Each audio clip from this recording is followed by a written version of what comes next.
The room was filled with laughter, golden light, and the clinking of champagne glasses. Everyone seemed to be celebrating, everyone except her. Victoria stood near the center of the elegant restaurant, one hand resting on her swollen belly, the other clutching a crystal flute. Her smile was bright, but it didn't quite reach her eyes. Next to her stood Maxwell, tall, handsome, and composed, his arm draped protectively around her. To anyone watching, they were the picture of happiness, the perfect couple about to begin a new chapter together. Then the door opened. And silence followed. A few people glanced back, their smiles fading, their glasses hovering in midair. The woman who stepped inside didn't belong to this celebration, not anymore.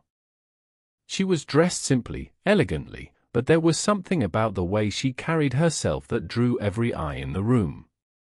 Calm, poised, yet undeniably powerful. In her hand, she held a single brown envelope. That woman was Elena. Her voice, steady and clear, broke the quiet hum of the party. "I didn't come to cause a scene," she said.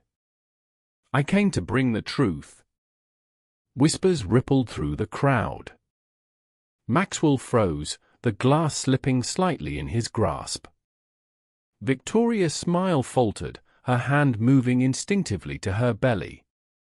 "Someone call security," Victoria said through clenched teeth. But Elena didn't move. She stepped closer, her heels clicking softly on the polished floor. The golden lights above shimmered against her calm face, revealing not anger, but a quiet storm that had been gathering for months. Before the story continues, if you've ever known the kind of heartbreak that changes everything, the kind that teaches you to rise stronger, make sure to subscribe. Because this isn't just a story of betrayal. It's a story of truth, redemption, and a woman who refused to be destroyed by what tried to break her. Leave your thoughts in the comments as we journey through this together. Now, let's go back to where it all began. 6 months earlier, Elena still believed in forever. She believed in love, in prayer, and in the quiet promise that God wouldn't let years of longing go to waste. For 5 years, she and Maxwell had built their life together. They were partners in every sense, the kind of couple people envied. He was ambitious, confident, and charming. She was steady, nurturing, the calm to his storm. They talked about everything, except the one thing that had slowly begun to define their marriage, the empty nursery. They had tried everything. Doctors, tests, prayers whispered into the darkness. Every negative result had been a small death, a silent breaking of something sacred between them. Still, Elena believed. She believed love could endure even this. One evening, she returned home early from a business trip, her heart lighter than it had been in months. The doctor had been hopeful this time. The treatment seemed to be working. Maybe, just maybe, this would be the beginning of their miracle. She'd even stopped by Maxwell's favorite bakery, waiting half an hour for his favorite chocolate lava cake, the same one they'd shared on their wedding anniversary years before. She imagined his smile when she'd surprise him, how they'd sit together at the kitchen counter, laughing again, like before the weight of disappointment had dimmed their joy. But the house was quiet when she entered. Too quiet. She called his name softly. No answer. Then she heard it, faint noises from upstairs. Her heart began to race, but she smiled anyway. Maybe he was on a call. Maybe he didn't hear her. She climbed the stairs, still holding the small white bakery box. The door to their bedroom was half open. And then, her world stopped. There, tangled in the sheet she had chosen on their last trip together, was Maxwell. And beside him, Victoria.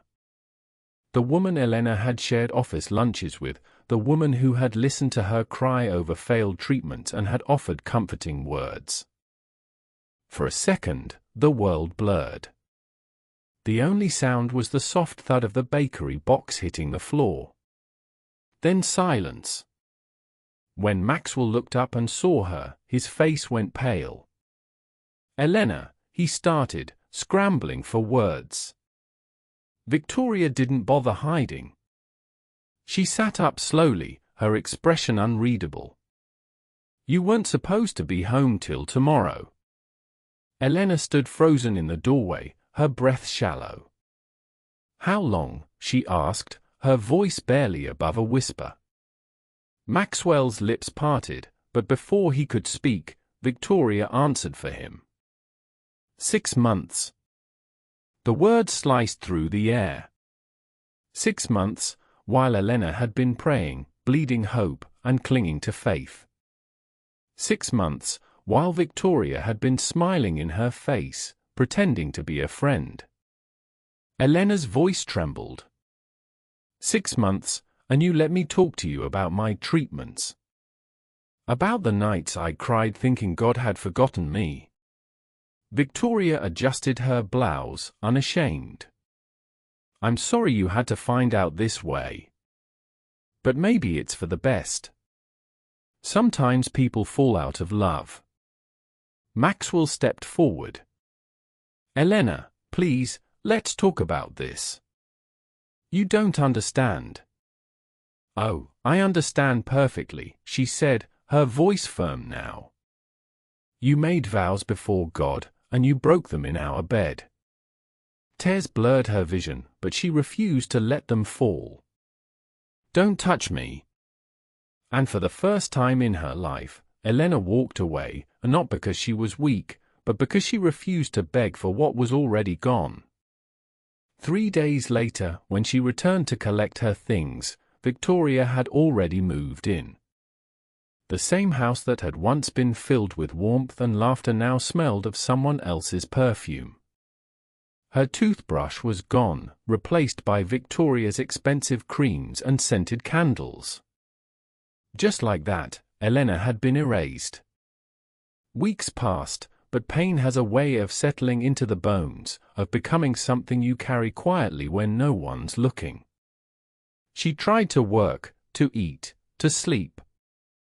But grief is a thief. It takes more than love, it takes appetite, laughter, even light. It was her sister, Elena, who refused to let her drown. "You need to stop crying over people who chose to hurt you," she said one morning, setting a plate of eggs on the table. "Eat something. Sign those papers and move on." "I can't," Elena murmured, staring at the untouched food. "It's not just the papers. It's everything. He was my life." Her sister leaned forward, her eyes fierce. "Then take your life back. You think God wants you broken forever?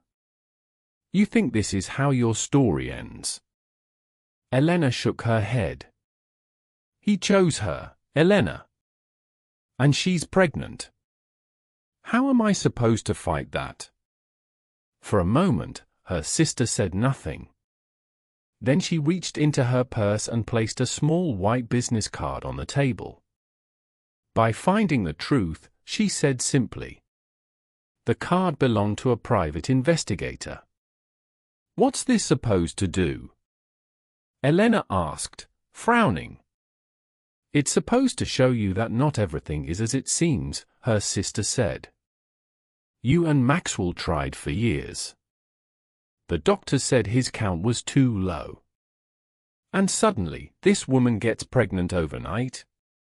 Something doesn't add up." Elena hesitated, torn between exhaustion and the faint flicker of something she hadn't felt in months, hope. That night, she called the number. The man's voice on the other end was calm, steady. "Samuel Wright Investigations. How can I help you?" "I need the truth," she said quietly. "About my husband." And the woman he left me for. When she met Samuel the next day, she told him everything. The infertility. The affair. The pregnancy. The divorce. He listened without judgment, taking notes carefully, then leaned back in his chair. "You're not crazy to question this," he said. "Sometimes what we think is fate is really manipulation. Let me look into it." For the first time in months, Elena walked out of a room feeling lighter. 3 weeks later, her phone rang. "Mrs. William," Samuel said, his tone serious. "You should come to my office. I found something." Her heart pounded as she drove downtown. When she arrived, Samuel handed her a folder. "Victoria has been seeing a fertility specialist. The same one you and your husband used." Elena blinked. "That doesn't make sense. Why would she need one if she got pregnant so easily?" Samuel slid another page toward her. "Because she didn't. She underwent IVF, in vitro fertilization. And the sample used was your husband's." Elena's world tilted. "But that's impossible. Those samples were stored under my authorization." Samuel nodded grimly. Dr. Coleman helped her. She falsified documents. Took payment from Victoria to release the samples. Elena's hand shook as she read the evidence, clinic reports, transaction receipts, emails. "She stole my husband's sperm," she whispered. "Yes," Samuel said quietly. "And according to the timeline, she did it before she even began the affair. She planned this." The realization hit like thunder. All those lunches, all those sympathetic smiles, every conversation had been a setup. She wasn't just betrayed. She was targeted. "Thank you," Elena said, her voice trembling. "You've given me more than I expected, a reason to stand again." Samuel nodded. "Be careful. Women like her don't stop easily." That night, Elena didn't cry. She prayed. Not for revenge, but for strength, the kind that turns pain into power. Days turned into weeks. And then came the day of the divorce celebration. Victoria had planned it like a victory parade, the final act in a play she thought she had won. But what she didn't know was that Elena had spent the last 6 months gathering her own script. And on that golden evening, under chandeliers that glowed like fireflies, she walked into that party, not as a woman scorned, but as a woman reborn. The envelope in her hand wasn't just paper. It was truth, and truth always finds its moment. As she stood before them, the crowd silent and expectant, Elena finally smiled. It wasn't the smile of revenge. It was the smile of someone who had survived everything designed to destroy her.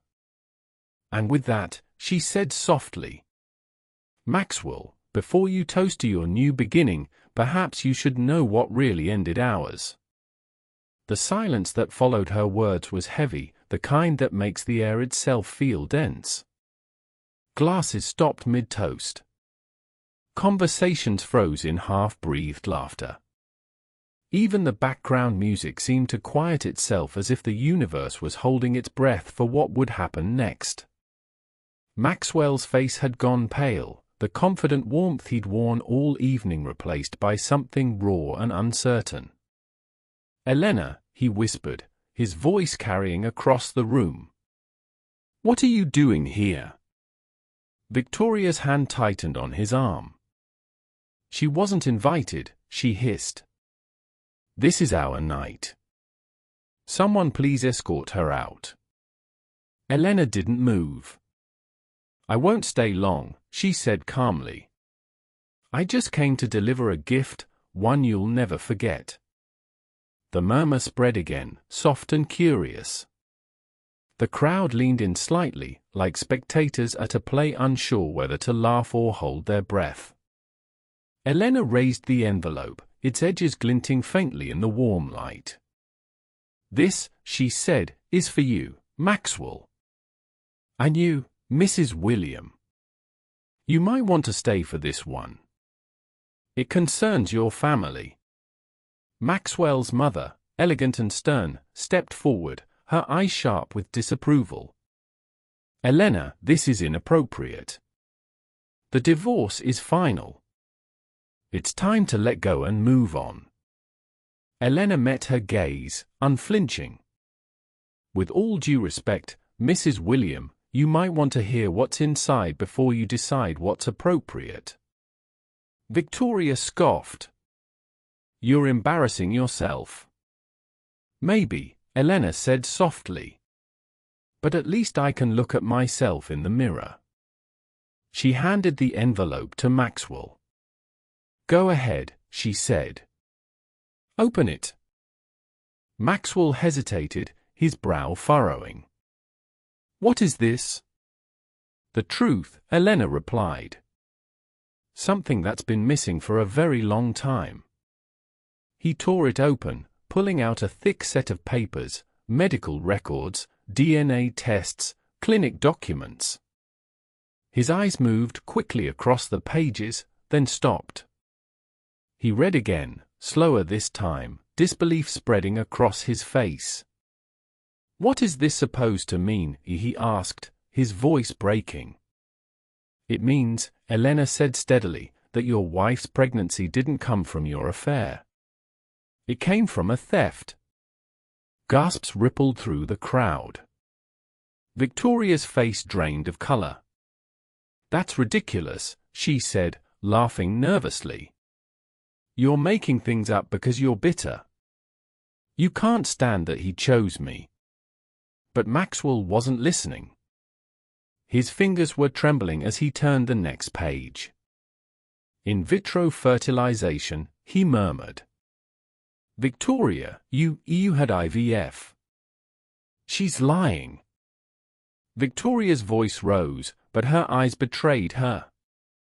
"They're not lies," Elena said. "They're clinic records. Dr. Coleman falsified your authorization to access sperm samples Maxwell and I stored years ago. You bribed her, Victoria. You used those samples to get pregnant before you even seduced him."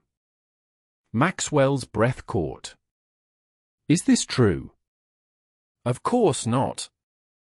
Victoria snapped, her voice cracking under pressure. How dare she? But the crowd could feel it, the shift, the unease, the undeniable scent of truth. Elena continued, her voice calm but piercing.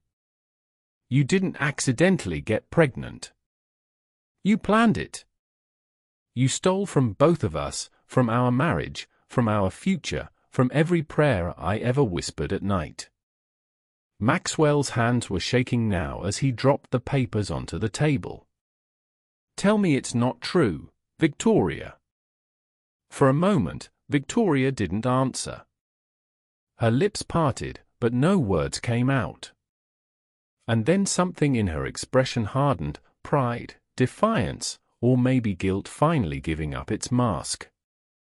"So what if I did?" she said suddenly, her chin lifting. "You weren't happy, Maxwell. I just made sure you had what you wanted, a child. A real family. Something she could never give you." The words hit like a slap. Elena's eyes filled, but her voice didn't waver. "You think being a mother starts with deceit?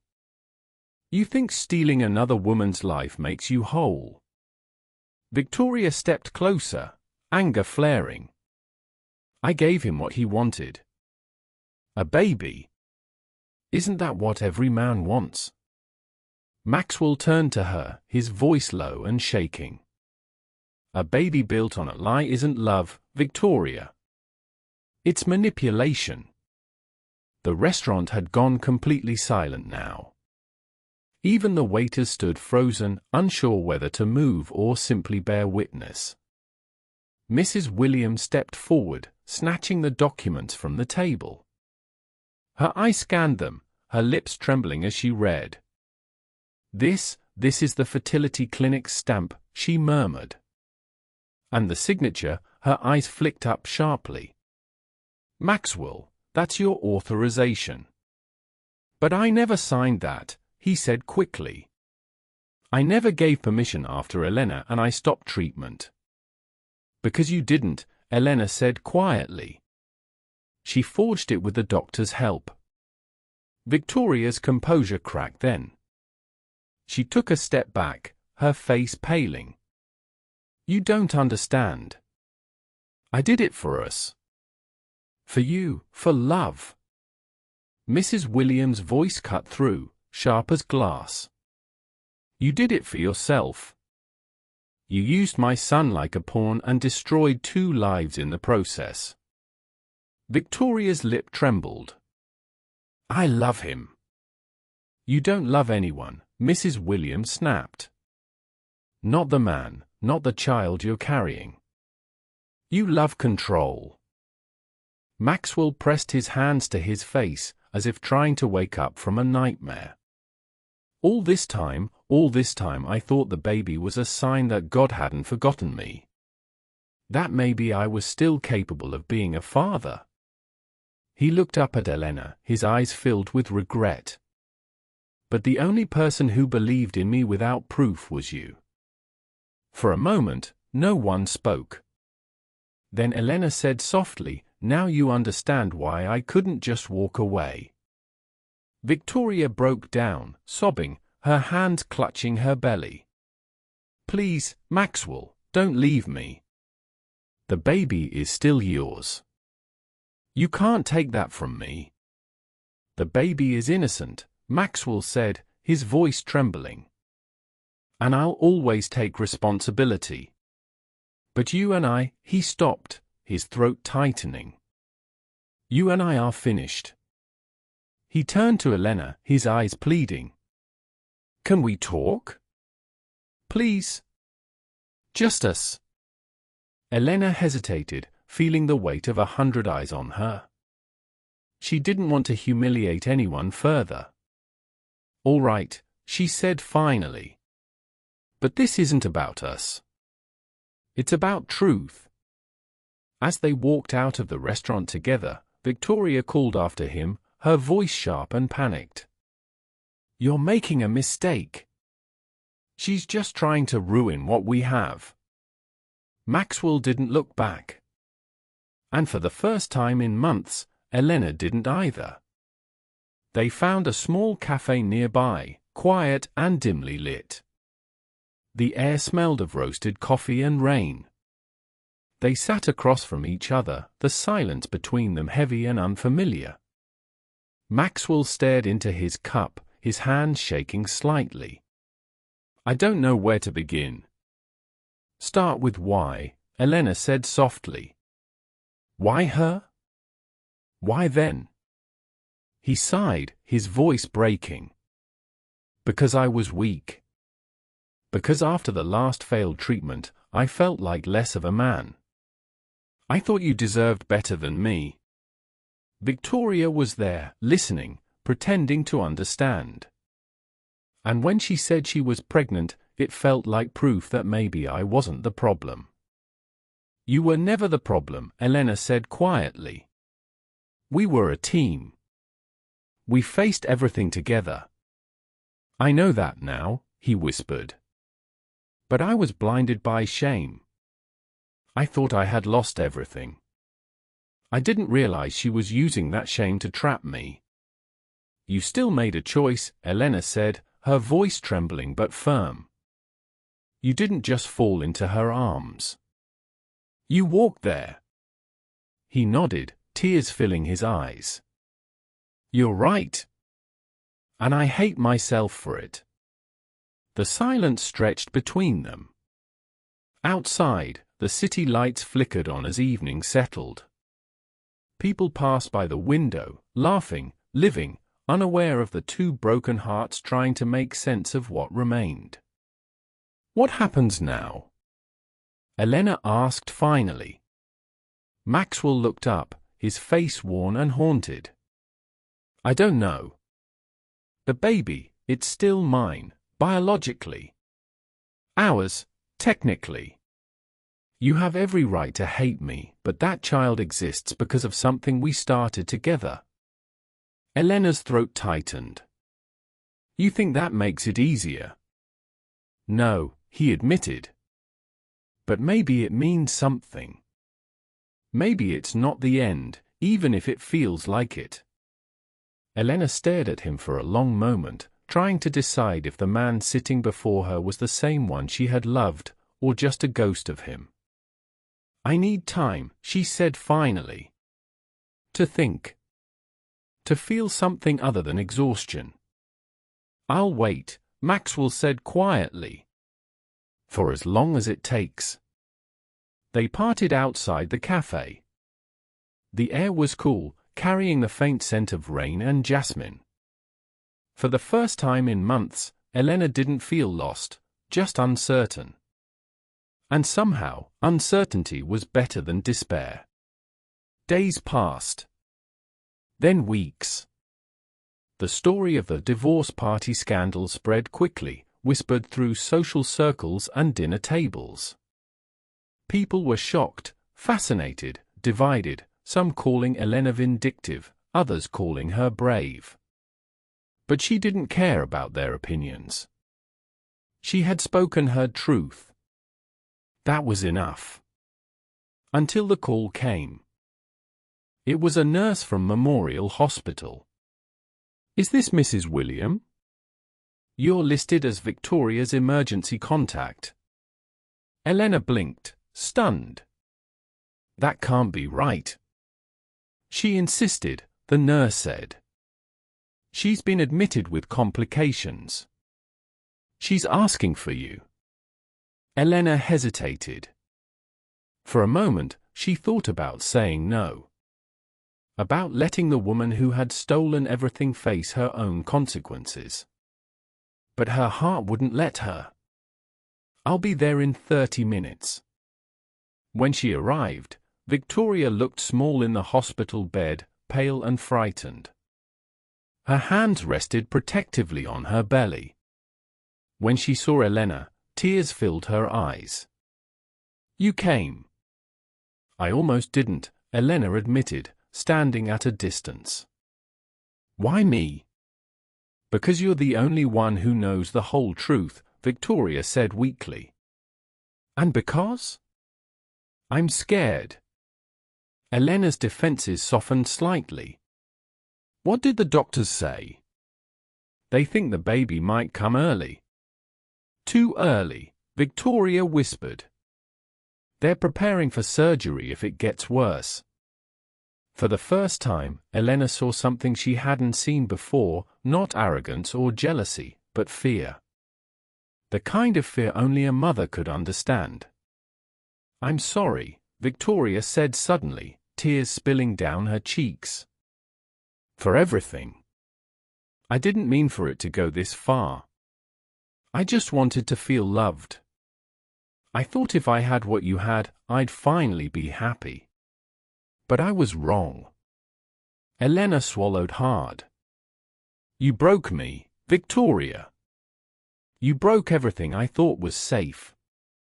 "And yet," she paused, her voice trembling. "I don't want you or that child to suffer." Victoria reached out a hand, fragile and trembling. "Can you stay? Just until the surgery's over?" Elena hesitated, then nodded. "I'll stay." Hours passed. Then chaos. Monitors beeped. Nurses rushed in. Someone shouted for an emergency team. Victoria's voice, weak but clear, called out, "Tell Maxwell, tell him I'm sorry." Then they wheeled her away. Elena stood frozen, tears finally falling, not for betrayal, not for anger, but for the fragile thread that connects all women who've ever loved, lost, and hoped again. When Maxwell arrived, she was still in the hallway, trembling. "She's in surgery," Elena said quietly. "They're trying to save the baby." He nodded, stricken. "Thank you for coming." "You didn't have to." "I know," she said softly. "But I did."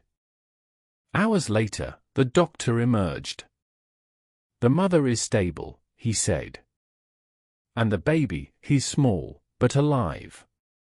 Maxwell's voice broke. "A boy?" The doctor nodded. "A fighter." Elena sat down, her knees weak. Somewhere in the sterile brightness of the hospital, a child was breathing who shouldn't have existed at all, and yet did. And somehow, she knew this story wasn't over yet. Days turned into weeks, and the sterile walls of Memorial Hospital became a strange kind of refuge, a place where heartbreak, guilt, and healing coexisted quietly. Victoria survived the surgery. The baby, though fragile, continued to fight. His tiny body was covered in wires and tubes, but his heart beat strong. Elena visited often. At first, she didn't know why she came back. Perhaps it was duty. Perhaps compassion.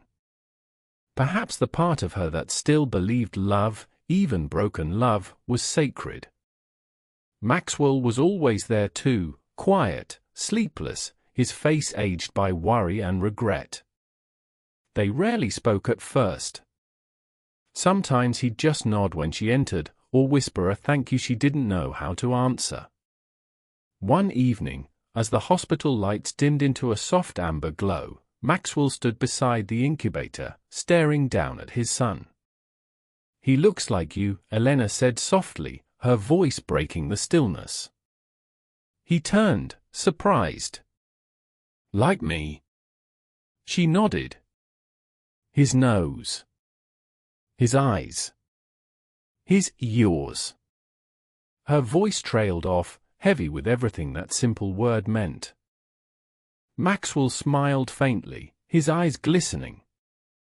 "Ours, in a way. Those were our samples, remember? Stored for the family we wanted." The word struck something deep inside her, an ache that was both pain and wonder. "I've tried not to think about it that way," she whispered. "It's easier that way." "Maybe," he said. "But the truth doesn't care about what's easier." They stood in silence, listening to the rhythmic beeping of the machines, each sound a fragile reminder that life was still possible. The next day, as Elena prepared to leave the hospital, one of the nurses approached her. "Miss William," she said kindly, "Victoria's asking for you." Elena hesitated. She wasn't sure she was ready. But something inside her, something beyond logic, guided her to that room. Victoria looked small and pale against the sheets, her once perfect poise replaced by a human fragility that almost hurt to see. When she saw Elena, tears filled her eyes. "You came," she whispered. "I wasn't sure you would." Elena stood at the doorway. "You shouldn't be surprised. I'm not as heartless as you thought." "I never thought you were heartless," Victoria said softly. "I thought you were strong. Too strong. And I envied you for it." Elena said nothing. "They tell me the baby's stable," Victoria continued. "That he's fighting.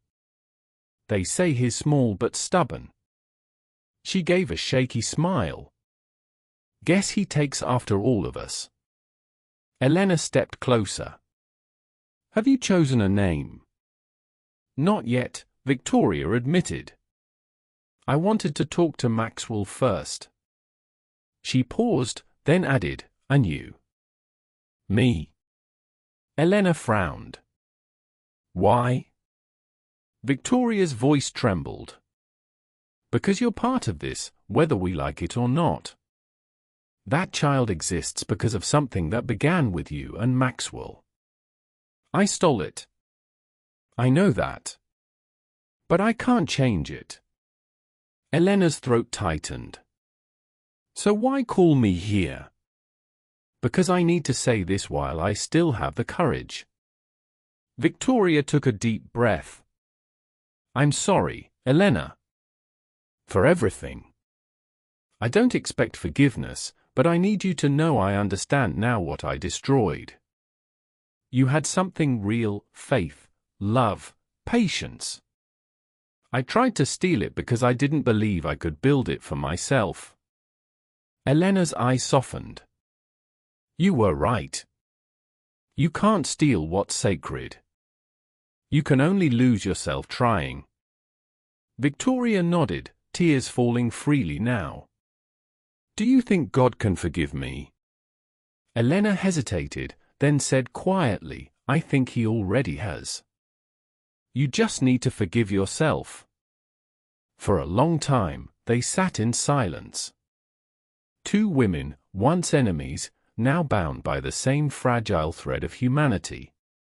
When Elena left the room that night, she didn't feel triumph. She didn't feel anger. She felt peace, small, trembling, and real. Weeks passed. The baby, now named Elijah, grew stronger. The nurses called him the miracle boy. Maxwell spent every moment he could in the NICU. Elena often found him there, reading softly to Elijah through the incubator glass. One evening, as she entered the ward, he looked up. He smiled today, he said, his voice soft with wonder. Just for a second, but he did. Elena smiled too. He knows you're his father. Maxwell nodded slowly. Maybe. Or maybe he just feels love. She looked at him then, really looked at him, and realized how much he had changed. The arrogance was gone. The restlessness replaced by humility. There was a new kind of strength in him, the kind that comes from breaking and rebuilding. He turned to her, voice trembling. You've been here every day. For him. For me. You didn't have to, but you did. Why? Elena took a deep breath. Because bitterness is a poison that only kills the one who drinks it. I almost let it destroy me. But I won't live that way anymore. Maxwell nodded slowly, his eyes glistening. I don't deserve your grace. Maybe not, she said gently. But that's what makes grace beautiful. They stood there in quiet understanding, the kind that comes only after surviving a storm. Months passed. Elijah grew stronger, his cries louder, his eyes brighter. And when he was finally strong enough to leave the hospital, the doctors called it a miracle. Victoria recovered too, though she seemed quieter, softer, as if motherhood had stripped away every layer of vanity she once hid behind. The day Elijah was discharged, the three of them stood together, an unlikely trio bound by a story no one could have imagined. Take care of him, Victoria said to Maxwell, her eyes full of emotion. Promise me. I will, he said softly. Always. Elena placed a gentle hand on Victoria's shoulder. And take care of yourself, she said. Start again. For you. Victoria nodded, tears in her eyes. I intend to. And so began a new chapter, one written not in bitterness, but in quiet redemption. Over the next few months, Maxwell and Elena found themselves rebuilding something fragile and unexpected: trust. It didn't come overnight. Trust rarely does. But every shared visit to Elijah's crib, every late-night phone call about his progress, became a thread that wove their broken pieces together again. One evening, Months later, as they sat watching Elijah sleep, Maxwell spoke softly. "I want to make things right. Not with words, but with life. I want to start again, with you, if you'll let me." Elena didn't answer immediately. She looked at the baby, at his tiny chest rising and falling, and then at the man beside her, the one who had once shattered her world but was now helping her rebuild it. "Starting again doesn't erase what happened," she said quietly. "It means choosing to live with the scars and still believe in something beautiful." Maxwell's eyes filled. "Then I'll spend the rest of my life proving that I can." And slowly, she smiled, the kind of smile that comes not from forgetting pain, but from surviving it. Time passed. And with time came healing. 1 year later, the scene was different. Sunlight streamed through white curtains, laughter filled the air, and the scent of vanilla cake lingered in the room. It was Elijah's first birthday. Victoria had returned to town for the celebration. Her eyes held peace now, tired but genuine. She handed Elijah a small stuffed lion. "For my brave boy," she whispered, kissing his forehead. Elena smiled warmly. "He loves it." Victoria turned to her. "You're doing an incredible job with him." "I mean that." "He's easy to love," Elena replied softly. As the evening sun poured through the windows, Victoria called them both aside. "I need to tell you something," she said, her voice steady but emotional. "I've been offered a job in Seattle, with my sister's company. It's a good opportunity, and I think it's time I take it." Maxwell looked uncertain. "What about Elijah?" Victoria smiled faintly. "That's why I wanted to talk to you both. I think he's happiest here, with you too. I'll visit, of course, but maybe he belongs where love feels whole." Elena's throat tightened. "Are you sure?" "I'm sure," Victoria said, her voice trembling. "For once, I want to make the right choice." Elena reached out, taking her hand. "You already have." When Victoria left that night, it wasn't as a villain or rival. It was as a woman who had finally found humility and peace. Months later, on a quiet Sunday morning, Maxwell and Elena stood in the small church where they had once exchanged vows. Sunlight spilled through the stained glass, painting their faces in colors of forgiveness. They stood together again, older, wiser, their hands entwined not out of infatuation, but out of understanding. This time, their love wasn't perfect, it was real. When the priest blessed their renewal vows, Elena felt tears fill her eyes. Not because she had regained what was lost, but because she had found something better, grace. After the ceremony, they returned home to Elijah's laughter echoing through the house. He was toddling across the living room, his tiny hands reaching for them both. Maxwell bent down, lifting him up. "He's walking," he said, grinning through tears. Elena smiled, her heart full. "He's been walking all along. We just had to open our eyes to see it." Later that night, after Elijah had fallen asleep, Elena stood by his crib, watching him breathe. The memories of everything, the betrayal, the pain, the revelation, washed over her, but instead of bitterness, she felt gratitude. Sometimes the path to peace isn't straight. Sometimes it wins through fire before leading you home. She turned to Maxwell, who stood behind her, quiet and steady. "Do you ever think about how it all started?" she asked softly. He nodded. "Every day. But I also think about how it ended. About how, somehow, after all of it, we're still here." Elena smiled. Maybe that's the real miracle. He wrapped his arms around her. No, he whispered. You are. And as the night settled softly over their home, the woman who once walked into a celebration with an envelope of pain now lived in a house filled with laughter and second chances. Her story wasn't perfect, but it was proof that God can turn even the cruelest betrayal into something redemptive, that broken things can bloom again, and that forgiveness is the final, quiet victory. Because sometimes, love doesn't return to what it was. It becomes what it was always meant to be.